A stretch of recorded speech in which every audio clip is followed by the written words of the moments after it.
Muy bien, segunda de Pedro capítulo 3, versículos 1 al 7. Y hoy solamente veremos una primera parte. Con este título seguramente vamos a estar algunos domingos, porque hay mucho para sacar aquí. Con la ayuda del Señor vamos a ir poco a poco. Primera de Pedro capítulo 1, versículos 3 al 7. Deberes conyugales de los peregrinos. Esta es la primera parte.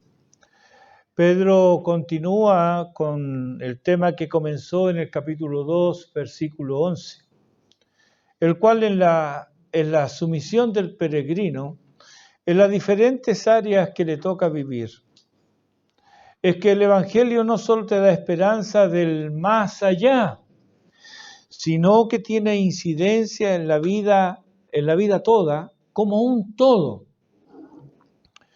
No hay área de la vida del hombre que no sea tocada y transformada por el Evangelio.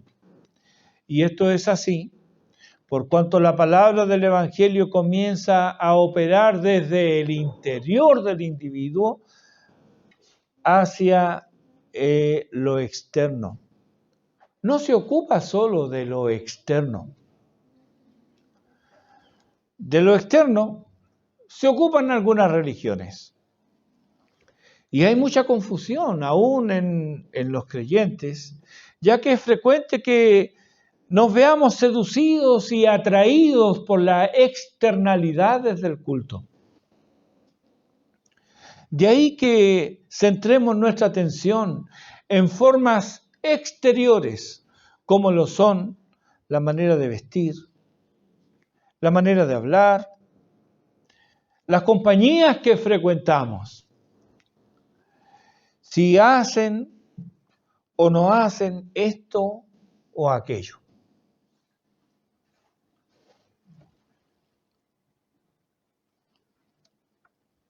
¿Dan gloria a Dios en su iglesia o no?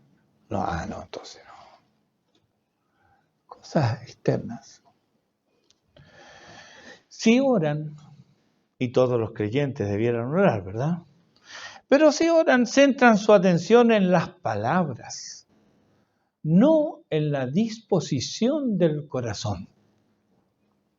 Si leen la Biblia, y debemos leer la Biblia, pero solo les preocupa cuánto avanzan, no lo que ella habla a sus vidas. ¿Asisten a los cultos? Claro que sí, pero ellos no adoran, ellos evalúan. ¿Cómo estuvo el culto hoy? Todo bonito. Una evaluación. Todo bonito. Me gustó lo que dijo el pastor. ¿Cómo estuvo el culto hoy? No me gustó lo que dijo el pastor. Juzgan, evalúan.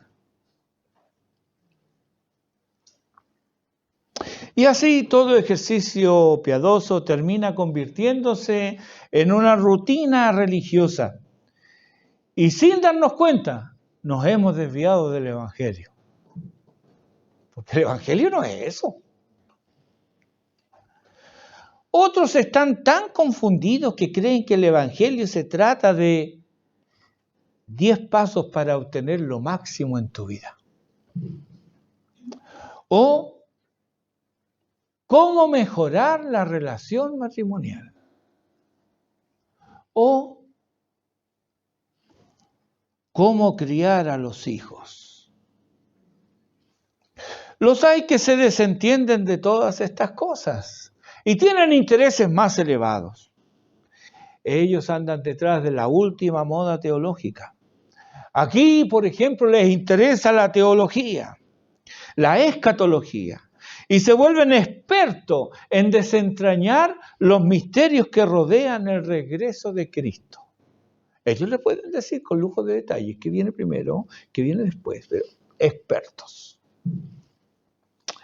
Allá están preocupados de los falsos maestros y emplean su tiempo en denunciar herejías de moros y cristianos para terminar erigiéndose en paladines de la fe una vez dada a los santos, y llegan así a un sectarismo tal que no pueden tener comunión con nadie, porque nadie expresa la pureza del Evangelio como ellos dicen creer. Y están también los puritanos recontra reformados, que pueden hurgar en la historia y encontrar desvíos doctrinales aquí y allá. Todos ellos tienen un denominador común: se jactan de la verdad, y la misericordia brilla por su ausencia.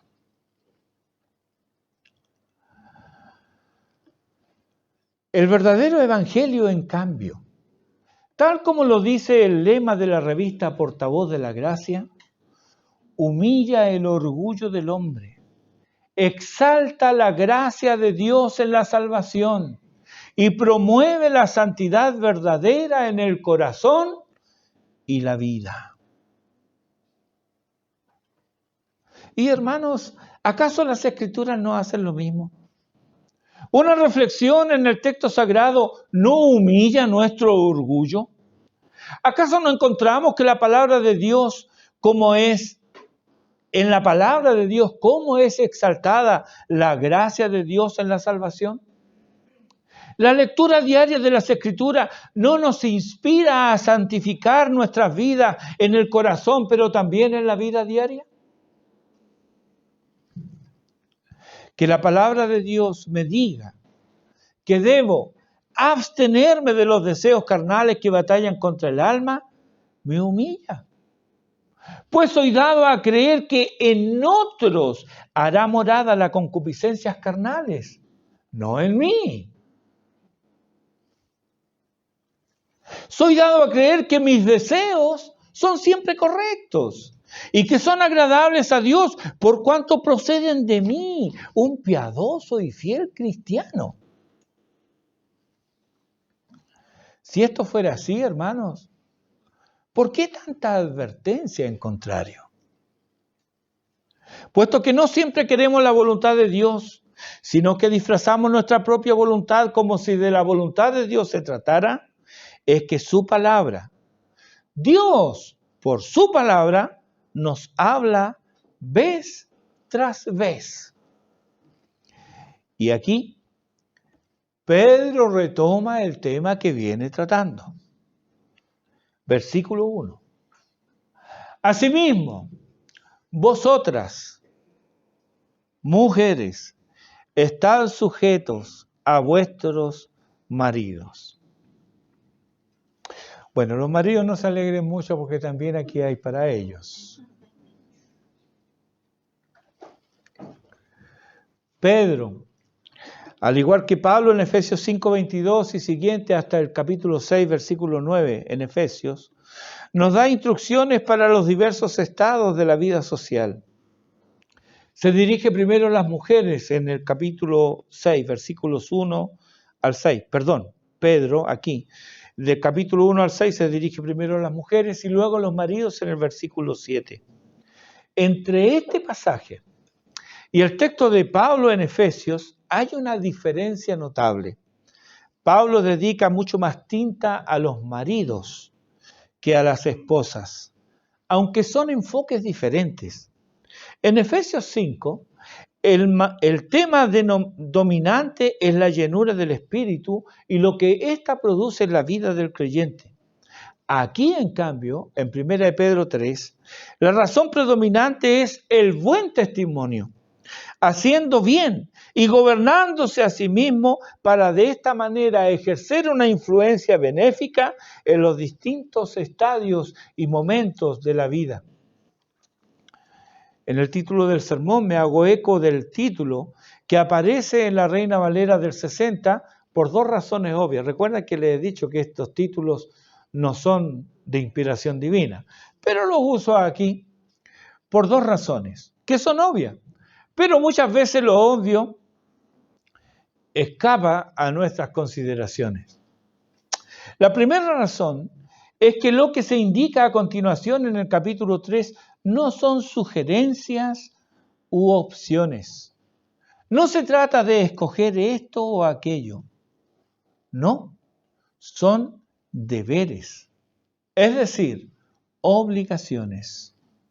Y son obligaciones a la mujer casada, aunque es fácil ver un principio a ser aplicado a toda mujer en relación de dependencia. No será esto popular ni será patriótico, pero es la voluntad de Dios para la mujer casada, especialmente, y para la mujer bajo dependencia, oportunamente. Entre paréntesis, ¿cómo estás criando a tus hijas? ¿Ellas pueden ver en ti a una mujer cristiana? La segunda razón es que a muchos les suena deberes conyugales como la intimidad, y solo eso. Bueno, déjame decirte que proveer para tu casa es un deber conyugal. Y criar a tus hijos en disciplina y amonestación del Señor también lo es. Para darte dos ejemplos. Por supuesto, quienes ya han leído la primera epístola a los Corintios saben que allí se encuentran los deberes conyugales relacionados con la intimidad. Pero eso es solo un aspecto del deber. Y en este pasaje de Primera de Pedro veremos otros aspectos del mismo deber. Pedro aquí nos hace ver dos cosas oportunas y necesarias en la vida de la mujer peregrina. Una, que la sujeción amorosa es la mejor manera de atraer y de ganar a los esposos inconversos, los versículos 1 y 2. Y dos, que la modestia en el vestir debiera reflejar la mansedumbre interior que le agrada a Dios, pues de ambas cosas, la modestia, el pudor en el vestir y la mansedumbre son de gran estima delante de Dios. Después, y en un solo versículo, el 7, Pedro se dirige a los maridos, recordándoles deberes bastante prácticos. Y otra vez, no son sugerencias, son deberes. Es oportuno recordar también que la sumisión o sujeción aquí, igual que en los casos anteriores, por ejemplo, los versículos 13 y el versículo 18 del capítulo 2, no quiere decir doblegarse por la fuerza o por obligación, porque no hay más remedio y hay que aguantar lo que va a hacer. No es eso, sino que como nos dice en el versículo 13 del capítulo 2, debes hacerlo por causa del Señor. También que asimismo, la palabra asimismo nos remite a la actitud de sujeción, en este caso de la esposa al marido. Pero de igual manera, lo vamos a hablar más adelante, el versículo 7 dice igualmente, y esta palabra nos habla de la sujeción del marido a su señor en el trato con su cónyuge. Esto implica un mutuo respeto y reconocimiento de la individualidad del otro que anula toda noción de inferioridad o incapacidad para asumir el rol que Dios le ha asignado distintivamente a cada uno de los cónyuges. Visto así, no podemos menos que huir tanto del machismo como fruto del pecado, como asimismo del feminismo que desconoce y se rebela contra el plan de Dios para la familia. Tanto el machismo como el feminismo radical no miran al otro como un igual, pero distinto. Alguien a quien se debe honrar, por cuanto porta la imagen de Dios y porque Él así lo ordena. Aquí en el capítulo 2, versículo 17 tiene un ejemplo. Entonces, dichas estas cosas, veamos primero de qué se trata esta sujeción amorosa, versículo 1. Asimismo, vosotras mujeres, estad sujetas a vuestros maridos. Vemos aquí que la sujeción es a vuestros propios maridos. Esto no solo nos indica la exclusividad del vínculo matrimonial, sino también la priorización en la sujeción. En el matrimonio, que es el diseño de Dios, base de la familia y la sociedad, es el varón bajo el señorío de Cristo, la cabeza de la mujer y por ende de la familia. La sujeción es a él, a su cabeza y a ningún otro, bajo ningún argumento. No hay poder político o religioso que pueda interponerse en esta relación sin pecar gravemente contra Dios, ni mujer que pueda exhibir inocencia o disculparse por aceptar otro señorío sobre su vida que no sea el de su marido si es casada o el de sus padres si vive bajo su techo. La mujer no debe someterse al Estado. Ejemplo tienen en las matronas, en Éxodo 1, 20 y 21. Tampoco al sacerdote o pastor a expensas del esposo. Estados totalitarios hubo y hay en la historia de nuestro mundo caído, donde ser fiel al Señor conlleva muchas veces la prisión por el simple hecho de negarse a seguir directrices políticas que son contrarias a la ley de Dios.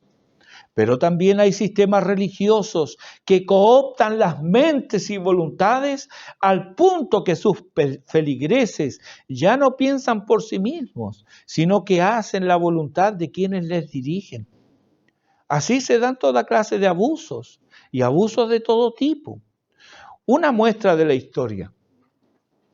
El 16 de diciembre de 1863, Guillermo Mata, un dirigente político radical, en un discurso pronunciado en contra de la reconstrucción del templo de la compañía, que fue quemado en el incendio del 8 de diciembre del mismo año, en 1863, él decía en este discurso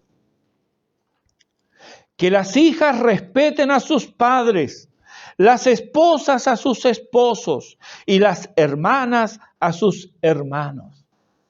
Y dirigiéndose a los hombres les dice, sabed ser hombres en sus hogares y evitaréis nuevas catástrofes a vuestras familias y al pueblo de Chile.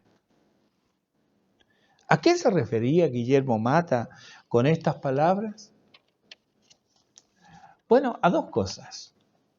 En primer lugar, a que el 8 de diciembre de 1863 murieron en el incendio de la iglesia de la compañía más de 2.000 mujeres de todas las edades, desde infantes y más, algunos en el vientre. Más de 2.000 murieron quemadas. La gran mayoría no pudo ser identificada. Y fueron enterradas en una fosa común frente al cementerio general donde está la rotonda. Esa es una fosa común. A eso se refería como desgracia. Pero ¿por qué habla a los hombres? Sabed ser hombres. Que las hermanas respeten a sus hermanos, que las hijas respeten a sus padres, que las esposas respeten a sus maridos. ¿Por qué dice eso? Él lo dice porque la intromisión del clero en las mentes y voluntades de las chilenas de entonces era tal que tenía mucho más importancia lo que decía y ordenaba el señor párroco que lo que decía un esposo o un padre de familia. ¿Te sorprende? Pues esto sigue pasando en algunos cultos religiosos que pasan por evangélicos, donde los pastores u obispos pueden decir y hacer lo que les venga en gana, muchas veces contraviniendo las escrituras que dicen creer. Y sin embargo, ahí están los feligreses creyendo a pie juntillas lo que ellos dicen, abonando así el terreno para la inmoralidad y la herejía. Hermanas queridas, su Señor, su Maestro, es Cristo. Y Él les dice que el cabeza de familia es su esposo, no su pastor. Y si no tienes un esposo todavía, tienes un padre a quien honrar. Esa es la voluntad de Dios para tu vida. No existe un creyente que sea independiente, que no se sujeta a nadie. Todo creyente verdadero va a buscar una iglesia donde se predique la palabra de Dios. Y va a buscar también a alguien a quien bajo la dirección de Dios también someterse. Todos nosotros. Puesto que si no tienes esposo y no tienes padre, tienes a Cristo directamente. Y Él te guía por medio de su palabra.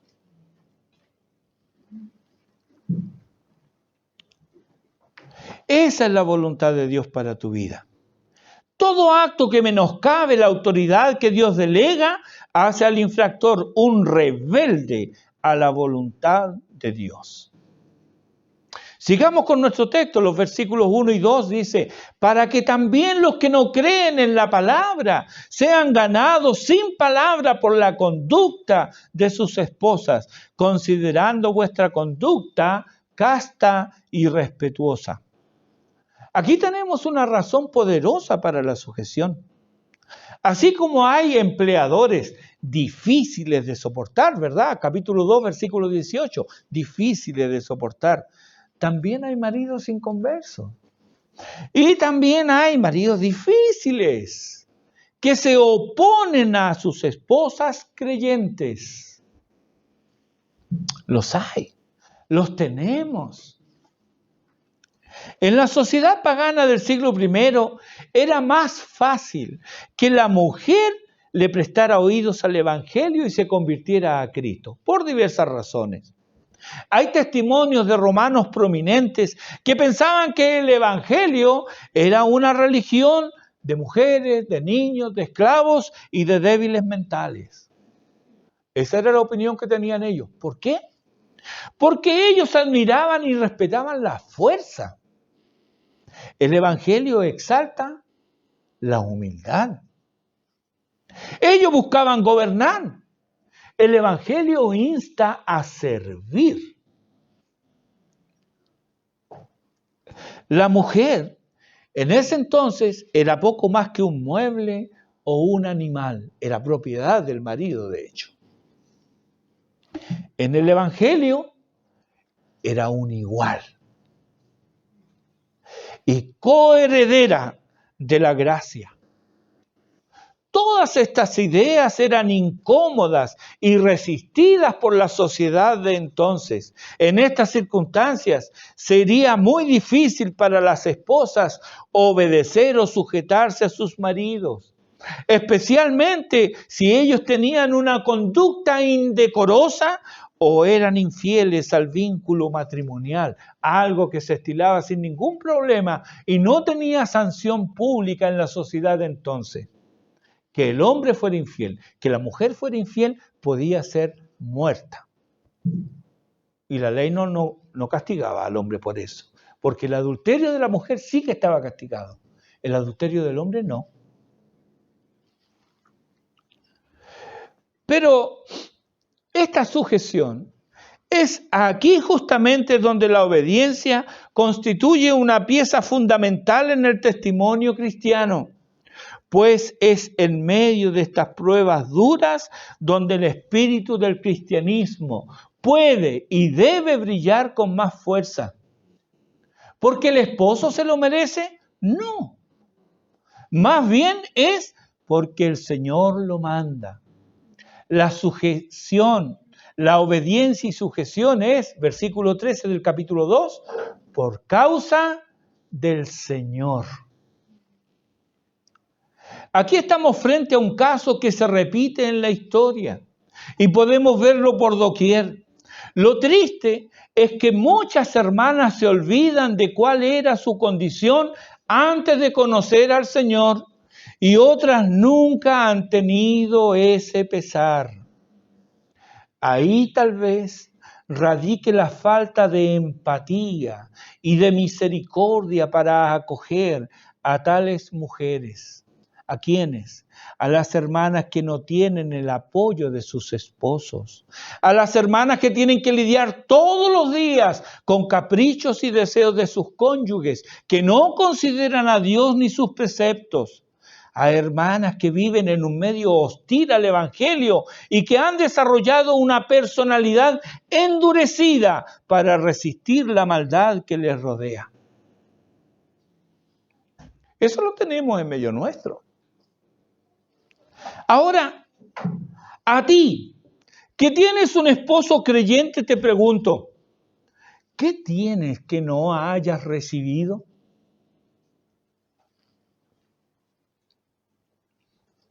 ¿Por qué juzgas a tu hermana? Hay mucho dolor y lágrimas en estos casos. No añadas aflicción, te lo ruego. Ya eso será bastante. Pero si puedes orar por tu hermana, tanto mejor. Y ahora me dirijo a las hermanas con esposos o padres inconversos. ¿Cuál es el mandato de Dios para ustedes? ¿Es acaso que se ocupen tanto de las cosas de Dios que descuiden sus labores hogareñas? ¿Están haciendo la voluntad de Dios cuando critican y refunfuñan de todo lo que sus maridos hacen? ¿Acaso es la voluntad de Dios que conviertan a sus maridos en siervos de ustedes? ¿Que ellos hagan lo que ustedes quieren, cuando quieren y como quieren? ¿De qué sirve aprender tanto de Dios si no te gobiernas a ti misma? Si no limitas tus pensamientos ni controlas tu lengua. El que tu marido o tu familia no crea en la palabra no te da en ningún caso licencia para ser insolente en palabra u obra. Capítulo 2, versículo 12, que dice, manteniendo buena vuestra manera de vivir entre los gentiles. Entonces, respondiendo al mandato de Dios para ustedes, queridas hermanas, es versículo 1, estad sujetas a vuestros maridos. ¿Para qué? El texto te contesta, para que también los que no creen a la palabra sean ganados sin palabra por la conducta de sus esposas. Ellos entonces, los que no creen a la palabra, serán ganados sin palabra. ¿Cómo? ¿Sin palabras? Pero dirás, ¿no habrá algún error aquí? Porque las mujeres hablan un promedio de 27,000 palabras diarias. Y algunas llegan a los 32,000. Y con suerte los varones hablamos como máximo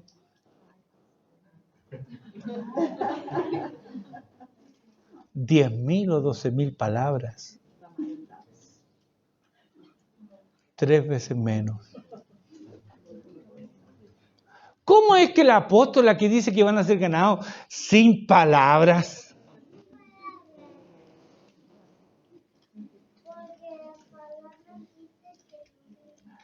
Bueno, eso dice el texto.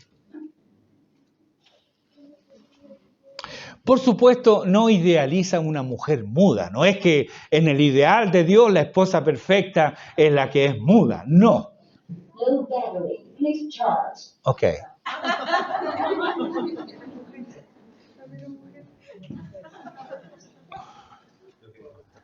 El énfasis. Low battery, please charge. El énfasis no está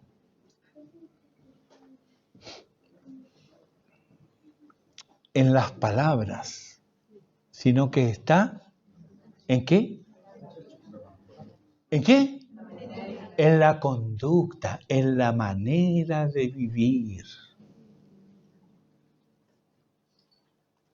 Hace muchos años había una hermana que nos conocía desde que éramos jovencitos y nos encontrábamos en una iglesia y nos invitó a su casa a tomar once.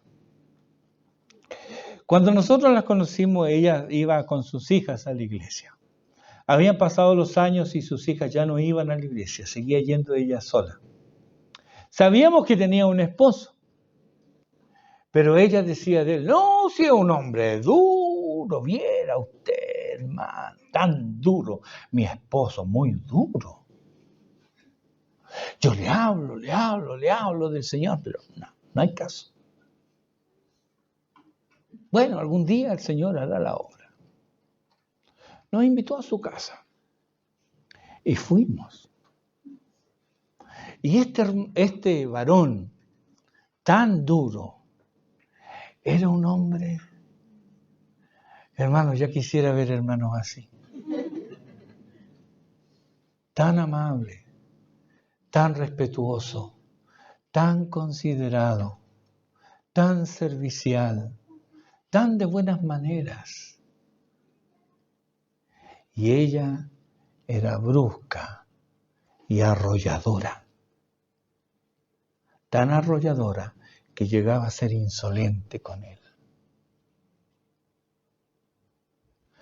Desde que llegamos lo mandó, todo el rato lo mandó. Y él con una sonrisa hacía lo que ella le decía. Lo trató de tonto. ¿Cómo se va a convertir un hombre así? ¿Qué es lo que está mostrando con su vida? ¿Realmente él era duro? No.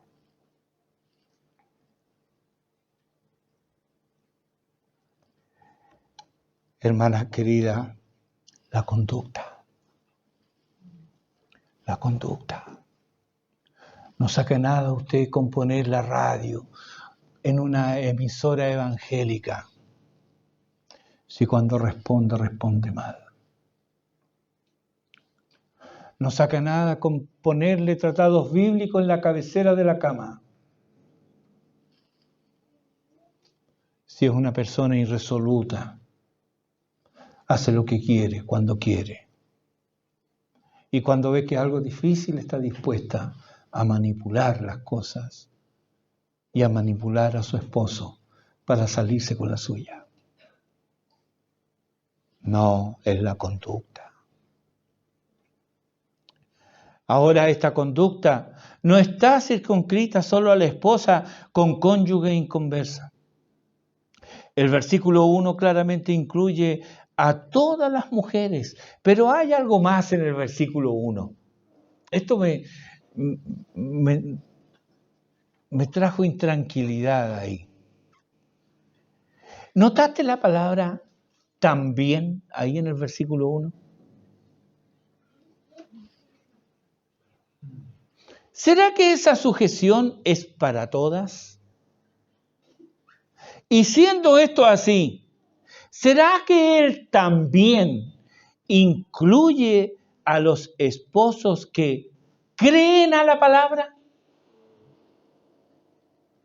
Hermanas, si el cumplimiento de este deber hace que los esposos inconversos sean ganados, ¿cuánto más si tu esposo es creyente? ¿O todas las esposas creyentes se sujetan a sus esposos creyentes? Por muchas razones, no es lo que se observa, dando así un pobre testimonio del Evangelio que trasciende el hogar. La manipulación y el capricho, la voluntariedad y la obstinación también hacen nido en el corazón de mujeres creyentes. Y esta conducta es facilitada por hombres que se niegan a guiar, se niegan a cumplir su rol de cabeza de la familia en aras de tener paz, de no ser estorbados, de estar tranquilos. Y la verdad sea dicha, hombres flojos y pusilánimes jamás darán un testimonio claro del Evangelio, toda vez que rinden su vida no al Evangelio, sino a los caprichos y deseos de sus esposas con el objeto de no perder sus favores. Esta negociación impía es sinónimo de sujeción, ¿verdad que no? Hermanas, este es el tiempo, ya no de la preparación, sino de la batalla misma. Las fuerzas oscuras del mal parecen confluir de tal manera que arrasan con todo lo que se pone a su paso. ¿Estás preparada para resistir? Debes saber que no se trata de tus fuerzas, pues, dice el profeta, no con ejército ni con fuerza, sino con mi espíritu, ha dicho Jehová de los ejércitos. Nuestra fuerza son ninguna. Nuestra fortaleza es Dios. Él es nuestro amparo y nuestro refugio, pero también es nuestra fortaleza. Sin embargo, se me manda a estar firme, se me insta a conservar mi libertad. Gálatas 5:1, estad pues firmes en la libertad con que Cristo nos hizo libres y no estéis otra vez sujetos al yugo de esclavitud. Hebreos capítulo 6, los versículos 10 al 13 dice: por lo demás, hermanos míos, fortaleceos en el Señor y en el poder de su fuerza, vestidos de toda la armadura de Dios, para que podáis estar firmes contra las acechanzas del diablo. Porque no tenemos lucha contra sangre y carne, sino contra principados, contra potestades, contra los gobernadores de las tinieblas de este siglo, contra huestes espirituales de maldad en las regiones celestes. Por tanto, tomad toda la armadura de Dios para que podáis resistir en el día malo y habiendo acabado todo, estar firmes. Tu lucha, querida hermana, sea cual sea tu condición, no difiere en grado ni en intensidad a la lucha que sostiene todo creyente contra las fuerzas del mal. Pero no debemos ignorar a nuestro enemigo interno. Lutero decía que el traidor más grande que conocía se llamaba Martín Lutero. Cada vez que quieres hacer tu propia voluntad, desconociendo o ignorando la voluntad de Dios, allí estás tú recibiendo inspiración y fuerzas provenientes de tu naturaleza pecaminosa, pero también del demonio. Él es rebelde por naturaleza, rebelde y mentiroso, y buscará engañarte, no para que le sirvas, sino para que te sirvas a ti misma. Así logra engañarte. Porque si él te dijera, sírveme, tú inmediatamente, ¿qué vas a hacer? No. Lo vas a resistir, lo vas a rechazar, pero te presenta el que te sirvas a ti misma como algo bueno, como algo que concuerda con la voluntad de Dios. Y de esa manera, convenciéndote de eso, te engaña, porque te pone en el lugar que solo Dios debe tener en el trono de nuestras vidas.